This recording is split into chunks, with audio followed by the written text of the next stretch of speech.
So,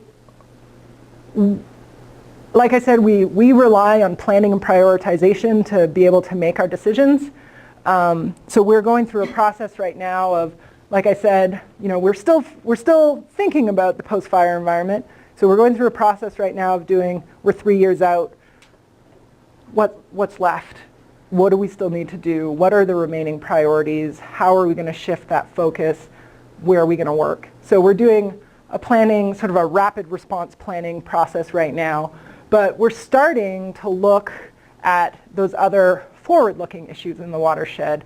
How do we address future wildfires and their impacts? And what else is out there in the watershed that we're concerned about that we think we can actually do something about with on-the-ground treatments?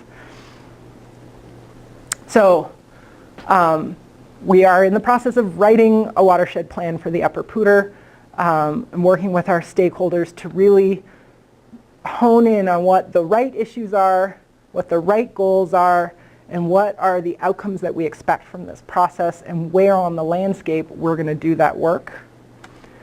I mentioned that we're doing a rapid process for the post-fire needs, and basically it's just a combination of a desktop analysis and literally going to those high priority areas and doing a quick rapid field assessment.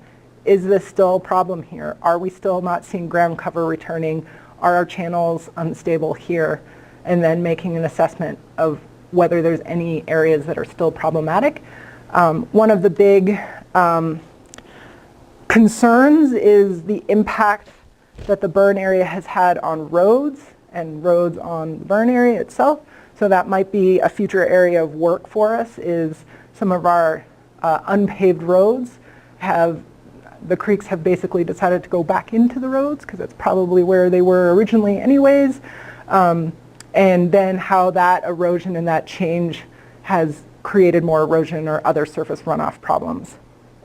So that's what we're looking at right now. We've been in the field for the past couple months doing these rapid assessments, couple weeks, and hoping by January to have the next list of where we're going to be working, if anywhere, on the post-fire environment. But like I said, one of the things that I'm excited about is starting to think not about the High Park fire and about other issues in the watershed. So we've been working with the stakeholders trying to define what that is. What are some of our highest priority watershed values? Which ones do we think are at threat, and what are they at threat from? So we've been going through this process, and probably none of the things that came up as concerns or values would be a huge surprise to any of you. I don't know. If you had to name a few things that you thought were either a value or a threat in the watershed, what would you say? I think we want drinking water. Mm-hmm. So, trout habitat. Mm-hmm. Oh, sorry. So drinking water was one, and trout habitat was another value that we'd want to protect. Does anyone have any other thoughts on? Recreation. Recreation, definitely important. Huge component of our economy and why people like living here. What about threats? What do you think might threaten those values? Sediment. Sediment, yep. Riprap. I hate riprap. I don't say that in front of road engineers. Actually, I do, but anything else? Invasive species. Invasive species, definitely a big problem in our watershed. Wildfires, of course, are still coming up as a major concern for people.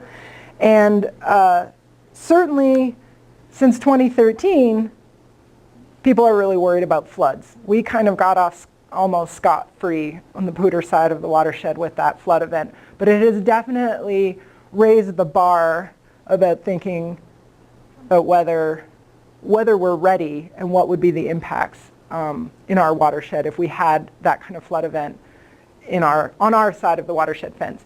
Sorry, this got a little bit cut off, but basically what you just articulated are more or less the exact same things that our stakeholders have already articulated, that we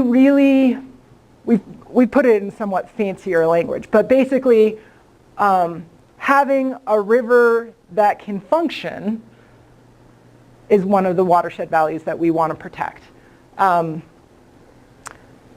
Maintaining healthy upland habitat, so having a forest that is diverse, that has that mosaic, that provides habitat for a wide range of biodiversity. Those are also really important watershed values. Maintaining our drinking water supply. And then we have this somewhat catch-all for cultural values. The things that are the touchy-feely parts that we get from the watershed. It's a place of respite, of our own personal restoration. It's where we live, and so we have strong emotional attachments to it.